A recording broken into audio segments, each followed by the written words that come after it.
Nos dias 6 e 7 de julho, agora, será realizado no Rio de Janeiro a cúpula do BRICS, o bloco que reúne as potências emergentes lideradas por Brasil, Rússia, Índia, China e África do Sul. Daí esse acrônimo. Muita coisa falada de forma genérica sobre os BRICS e às vezes com algumas informações que são incorretas. Então o objetivo é apresentar rapidamente um pouco dessa história da emergência do BRICS, a sua expansão e as contradições de um bloco geopolítico. Eu sou Gelson Valentim de Almeida, sou titular do Departamento de Ciências Humanas e Programa de Pós-Graduação de História Social da UERJ, da Faculdade de Formação de Professores, coordenador do Grupo de Pesquisa Tempo, Território, Movimento Social e Relação de Poder, e membro do GT História e Marxismo da AMPU. Bom, primeira coisa é entender que a proposta do BRICS, ela nasce de uma forma não planejada, ou seja, foi a criação de um acrônimo BRIC, que não inclui o S, em 2001, por Jim O'Neill, um economista do Goldman Sachs, referindo-se às economias emergentes do Brasil, Rússia, Índia e China como os futuros motores do crescimento global. A ideia inicial era um conceito meramente econômico para dar conta daquilo que se identificava como potências emergentes, e de fato são economias emergentes já há algumas décadas, e não um bloco político formalizado. Entretanto, esse nome, essa sigla pegou e acabou ter uma primeira reunião formal em 2006, com o encontro entre ministros de Relações Exteriores. E a formalização mesmo definitiva foi realizada em Ekaterimburgo, na Rússia, em 2009, com a primeira cúpula de chefe de Estado. Então, em 2009, a gente tem em 2006 a criação formal, mas em 2009, efetivamente, essa cúpula de Ekaterimburgo, na Rússia. E em 2010, já no ano seguinte, a adesão à incorporação da África do Sul, com a incorporação efetivamente do S, então passa a ser BRICS, a consolidação como um grupo geopolítico e econômico.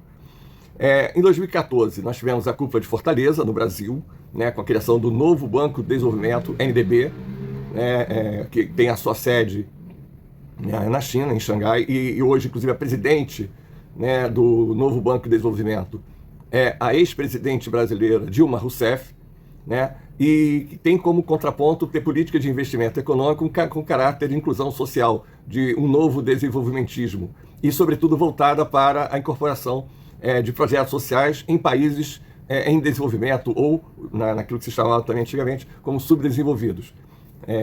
Daí aquilo que você tem também uma agência que tem esse caráter social, mas, e portanto, uma inclusão, visão um pouco diferente do que seria o Banco Mundial ou as agências de fomento oriundas do Tratado de Bretton Woods, mas que não deixa de ser também uma proposta de caráter também imperialista. Além disso, há também a proposta de um acordo de reservas de contingências, e não é à toa que os países desse bloco são os países que têm as maiores reservas cambiais, e que têm uma capacidade de organização interna, de contingência, em relação, inclusive, a reservas em dólares. Mas isso a gente vai chegar adiante a discutir um pouco melhor. Em 2017, nós temos a cúpula de Xiamen, na China, com a Declaração Conjunta sobre Segurança e Terrorismo. Em 2023, a cúpula de Joanesburgo, na África do Sul, com o anúncio da expansão do grupo. A China havia apresentado já, desde 2017, a proposta do BRICS+, que seria a ampliação do BRICS. Houve certa resistência inicial, e aí esse convite acaba sendo efetivado, e nós temos novos membros a partir de 2023, que são o Irã, a Argentina, o Egito, a Etiópia, a Arábia Saudita, Emirados Árabes Unidos. Basicamente, os interesses econômicos e geopolíticos desse grupo do BRICS são o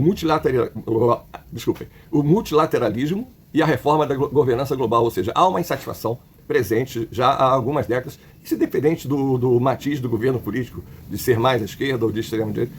Extrema-direita não, porque esses patriotas são todos de fazer saudação da bandeira dos Estados Unidos. Mas o que interessa é que se questiona, por exemplo, o porquê de você ter um Conselho de Segurança com caráter restrito a 5 países com membros de poder de voto, e efetivamente são eles que decidem e dão as cartas. A ONU hoje é uma entidade que acaba não tendo poder efetivo, ou seja, ela cada vez mais se viu esvaziada de poder efetivo. A prova disso é ela condenar efetivamente o genocídio do povo palestino em Gaza, pelo governo de Netanyahu em Israel, e nada foi feito. Nem ajuda humanitária a ONU hoje é capaz de garantir, de realizar na faixa de Gaza. Está sendo feito por uma empresa privada norte-americana com parceria com o governo israelense. Então, a ONU está completamente hoje esvaziada. O Conselho de Segurança, que antes dependia, durante a Guerra Fria, dos jogos políticos, dos interesses entre Estados Unidos e União Soviética, hoje é completamente perdido, esvaziado, não faz sentido. Então, é preciso ter uma nova instância, se vai ser o G20, se vai ser um Conselho de Segurança ampliado, se vai ter algum tipo de organização efetiva em que todos concordem. Se alguém imagina hoje uma nova agência da ONU que seja um poder efetivo e que o governo Trump aceite, está submetido a esse tipo de multilateralismo, enfim. Então, essas são algumas das questões que estão colocadas na mesa e que revêem qual é a necessidade de reforma do FMI, do Banco Mundial e do Conselho de Segurança da ONU. É uma demanda antiga do governo brasileiro, do Estado brasileiro, de ser membro efetivo, membro permanente, como deve ser também Índia, como deve ser também a própria Indonésia. Enfim, não faz sentido pensar um Conselho de Segurança sem esses países. Por que eu estou falando disso? Esses países, os BRICS hoje formam 40% da população mundial e 45% da economia mundial. Toda vez que eu vejo anunciando lá, reunião do G7, as 7 maiores economias do mundo, isso hoje virou uma coisa completamente anacrônica. É imperialista, sim, é a visão muito centrada na visão dos Estados Unidos e Europa como o centro do mundo, o império global. Então isso está sendo questionado, pelo BRICS. E isso implica na construção de uma nova ordem financeira, ou seja, a redução da dependência do dólar, e aí passou a ter força de novo, e o governo brasileiro novamente retomou a discussão, inclusive apresentando para essa reunião que vai acontecer agora, nesse final de semana aqui no Rio, da expansão do uso de moedas nacionais no comércio internacional, inclusive ou da possibilidade de criação de uma nova moeda comum, como substituição ao dólar.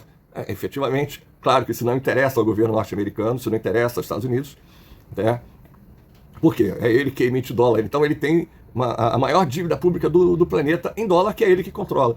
Ele vai querer ter uma outra moeda, ele vai querer negócio em outras moedas que não seja dele. Quem estabelece qual é o valor real do dólar? Qual é o parâmetro disso? A gente sabe que desde o final dos anos 60, o padrão dólar-ouro já não foi mais respeitado. Então, quem define? Sabe aquela lá, garantia sou eu? Então, voltando aqui, então há um questionamento sobre essa questão da moeda internacional, e isso é algo muito importante. E a cooperação Sul-Sul, ou seja, o BRICS propõe a transformação, e isso eu vou depois mostrar, a inversão, a gente normalmente fala assim, Polo Norte, Polo Sul, Hemisfério Norte, Hemisfério Sul, e se acostuma muito ver o Norte em cima e o Sul embaixo. Isso é uma definição europocêntrica. Na verdade, o planeta Terra está girando de forma diversa, e dependendo da perspectiva, você pode ver o Sul em cima e o Norte embaixo. O IBGE recentemente fez um planisfério, fez um mapa mostrando essa imagem, que é algo que a gente, na história, na geografia, já sabe há muito tempo. Mas mais do que isso, é a cooperação Sul-Sul com parcerias em infraestrutura, em tecnologia, em energia e desenvolvimento sustentável. Isso significa, claro, também rever o equilíbrio de poder ocidental. Então não é já havia comentarista, analista, que aparece às vezes nesses canais, é uma visão anti-ocidental, assim. Não. Na verdade, é rever o equilíbrio também do poder global e também no Ocidente. O que é a OCDE? Então, assim, é o fortalecimento da multipolaridade internacional. Só que quando a gente vê o quadro comparativo dos membros, eu vou colocar depois aqui na tela para vocês poderem ver, há uma diversidade muito grande. Você tem hoje uma superpotência global, que é a China, na verdade, Estados Unidos é a hiperpotência, decadência ou não, mas enfim, claramente se sentindo ameaçada pelo grande crescimento e expansão dos interesses econômicos de caráter hoje global, que é a China. Geopoliticamente também, embora não haja uma ameaça concreta da Rússia em relação à Europa, isso é completamente absurdo, não está no cenário, mas serve como justificativa para aumentos efetivos gastos militares. Essa disparidade ela aparece em termos também dos regimes políticos, democracia, governos mais ou menos autoritários, estados que são teocráticos, da questão da dimensão territorial, população, dos destaques econômicos. Então, o Brasil, que era também um país que tem um caráter industrial forte, tem virado um fazendão, tem virado especialmente um país dependente do agronegócio, da produção de minérios, de energia. Então, é algo que a gente precisa rever também internamente. E essa determinação interna é algo que oscila quando muda o governo. Então, você tem um governo que busca um aumento dessa determinação interna, de algum tipo de neodesenvolvimentismo, de geração de emprego e renda, prestação de serviços, e outros que acreditam que tanto faz, é importante estar submisso à ordem econômica dos Estados Unidos, às empresas multinacionais e ao capital financeiro. Na verdade, todos eles estão submetidos ao capital financeiro. A questão é um grau de minimamente determinação interna em relação a esse capital financeiro, esse capital imperialismo que a gente tem hoje. Então, há uma discrepância muito grande nesse quadro desses membros. Mostra a diversidade, a assimetria, enquanto você tem, por exemplo, de um lado, Brasil, vamos lá, China, aí você tem Índia, Brasil, Rússia e ainda, ao mesmo tempo, Etiópia, Egito, e diferenças entre a relação da liberdade de imprensa, direitos humanos, a transparência institucional, e a dificuldade de você articular todas essas questões em forma de consenso nos fóruns multilaterais. Então, o que você estabelece como consenso para o fórum que está acontecendo agora no Rio de Janeiro, da cúpula dos BRICS.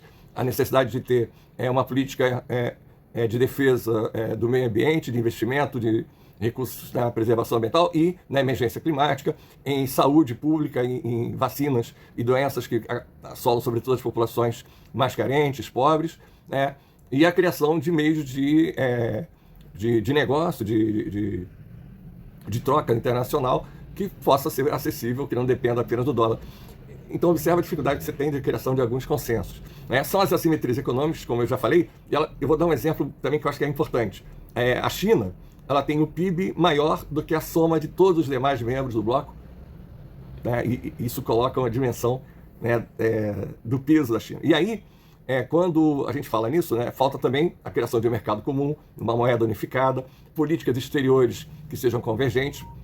Quando a gente fala em BRICS, parece que é tudo a mesma coisa. Não é. Há uma série de conflitos, contradições, divergências, embora haja um interesse efetivo comum de buscar interesses econômicos e geopolíticos que, embora sejam divergentes, possam ter um núcleo comum. Por quê? Porque isso acaba gerando uma blindagem para a preservação dos interesses desses países contra, é claro, aquilo que tem dos interesses dos Estados Unidos e da Europa.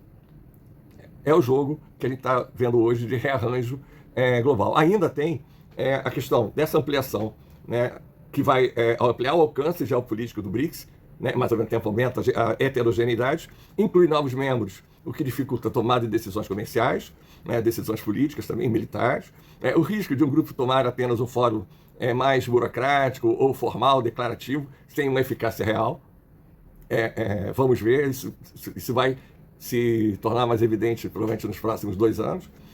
A redução ainda do peso de países fundadores, como Brasil, Índia e até mesmo a Rússia, diante da China, em relação ao conjunto do bloco, desse bloco do BRICS+, desses países novos, sob a liderança da China. Os BRICS representam uma tentativa significativa de reorganizar a ordem global a partir do sul global, e apesar dos avanços, o grupo ainda enfrenta desafios internos que colocam em questão a sua eficácia e coesão. Então, portanto, o futuro dos BRICS dependerá da capacidade de superar as contradições internas e promover uma agenda comum diante do projeto de um mundo multipolar em transformação e dos interesses geopolíticos dos Estados Unidos, uma hiperpotência em decadência que busca alguma forma de sobrevida ou de transformação, make America great again, enfim. O governo Trump em algum momento, uma série de protecionismos, uma série de isolacionismos, mas também de intervencionismos no mundo, com uma potência imperial. E especialmente, claro, então, com o governo Trump, as contradições da Europa, que fica no meio termo dessa nova ordem mundial. Bom, então, era um pouco dessas ideias, eu só queria apresentar e tentar contribuir para a reflexão e o conhecimento mais sobre os BRICS.